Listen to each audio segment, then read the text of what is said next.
ayos na Sir Reggie. Ayan po yung kaka-upgrade nating unit. Mayroon na po siyang under rail na power plenum. Ayan po. Kasi pag dudugtong natin dito magiging masyadong mahaba. Mas mahaba pa yung tangke sa barrel kasi ayaw si Sir magpalit. Pinaganda lang po namin yung kanyang barrel.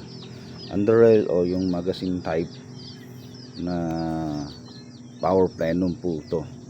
Tapos linagyan din namin ng bipod rail.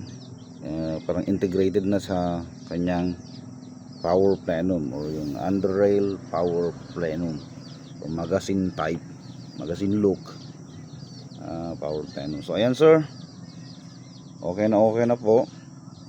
Pakita ko po sa inyo yung groupings niya sa 25, very acceptable kasi nga po hindi natin barrel to, medyo pinaganda lang po natin.